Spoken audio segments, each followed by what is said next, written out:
enough.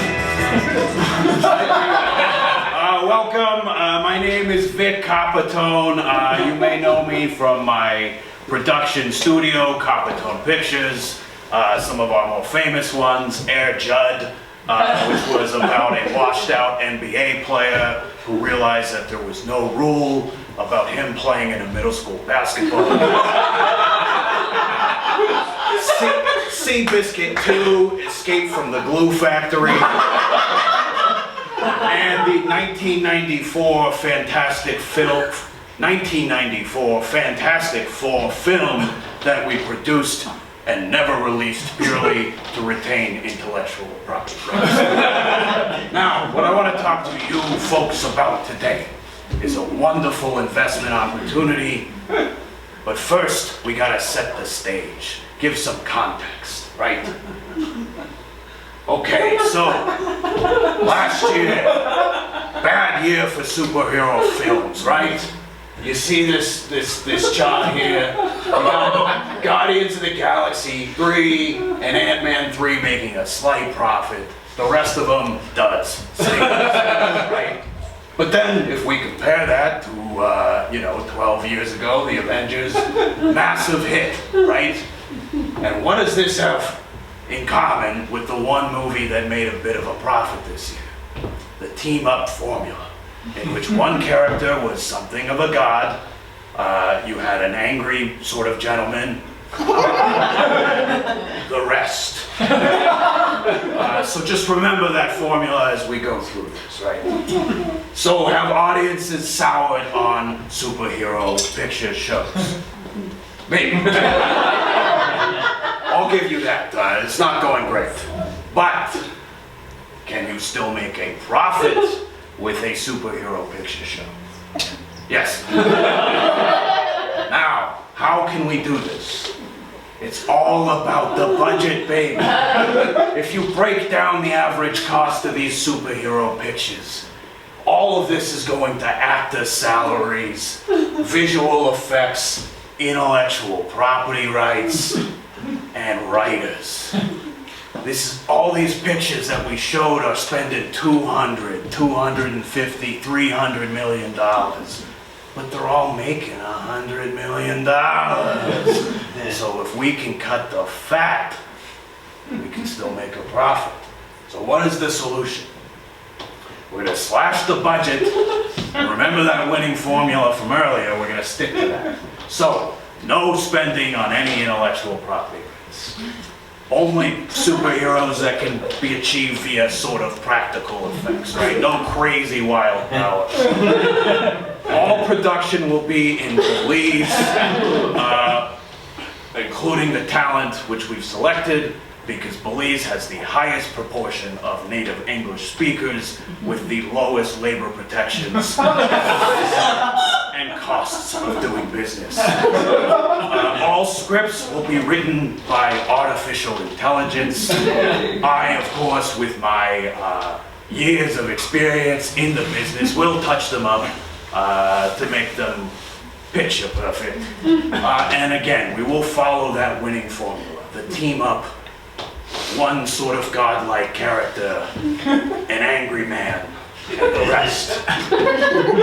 So, introducing the public domain revenge gang. So I'm going to walk you through our initial team here that makes up this public domain revenge gang. Our first hero, Frankenstein.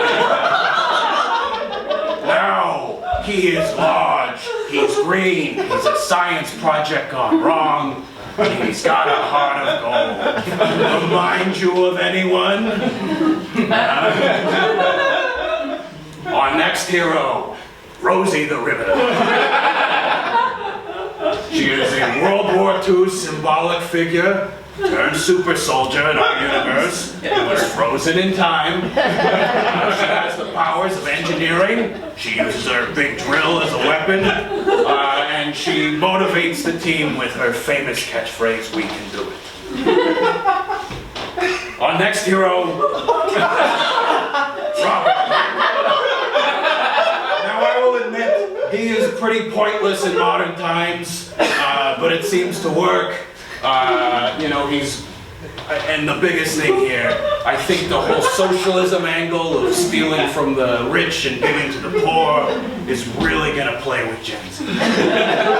And his nemesis is, of course, the Sheriff of Nottingham. In our universe, Robin Hood was pulled out of a storybook that was dipped in stem cells. The Sheriff of Nottingham is not real, but he's sort of manifested that hatred towards the modern injustice in the police system. Our hero after this, Cinderella. Of course, in the public domain, she is an orphan from a humble background with some family issues, reminding us of anyone, a famous hero from another franchise. She uses her glass slipper as a weapon. And you know, she's got some other powers as well, but struggles with time management. Next, Ebenezer Scrooge. He is the rich financier of our gang. He constantly has playful banter with Robin Hood over their differing views of capitalism and socialism, and he finances the gang. During the finale of the film, we see that he's made his mechanized costume. It's a nightcap and gown, but like Iron Man.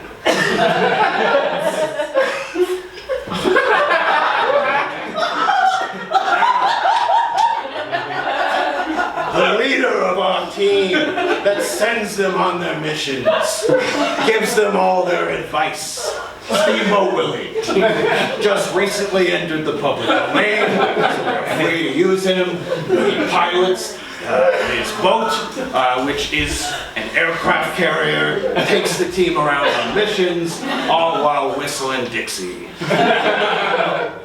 And our most important hero, remember the formula, right? One of these needs to be a godlike deity.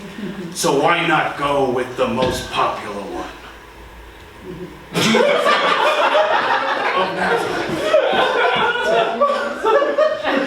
He's got the power of resurrection.